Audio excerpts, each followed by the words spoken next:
If you're thin-skinned, the bear pit of US presidential politics isn't the place for you. These folks are nasty. A group of corporate raiders led by Mitt Romney. Obama is giving taxpayer money to big donors and then watching them lose it. But just how nasty when compared with the rest of the world? It's a question that until now has remained unanswered.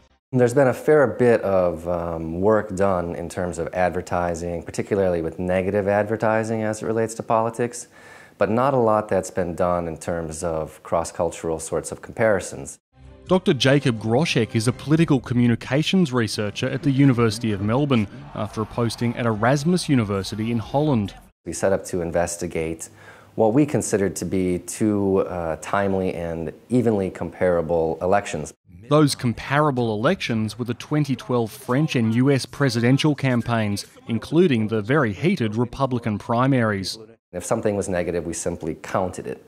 And so for each ad, for each candidate, we're able to determine the number of negative images and the number of negative statements effectively per ad. We wanted to get a sense of which country was producing the most negative advertising. And beyond that, we also wanted to get a sense of how that sort of political advertising was being morphed or transformed or reconceptualized in the online sphere.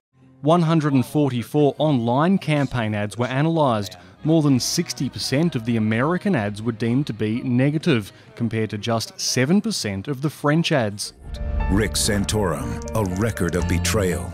It was quite clear that American ads were far more negative than were French ads across the board, and that was whether we were talking about attacks on the left, attacks on the right, attacks on the mainstream in general. American ads were far and away much more negative.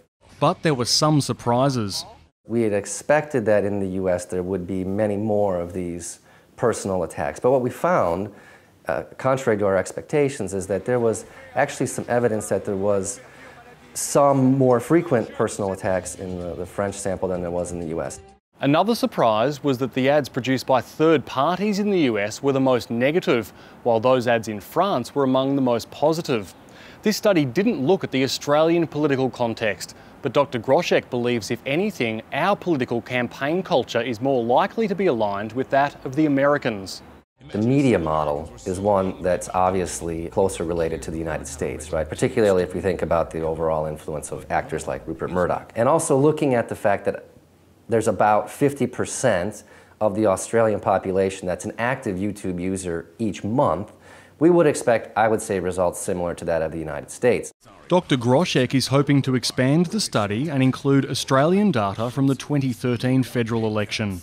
We are, I think, starting to establish some interesting baselines for a valuable line of research that can be informative, not only at each individual nation, but across larger media and cultural patterns.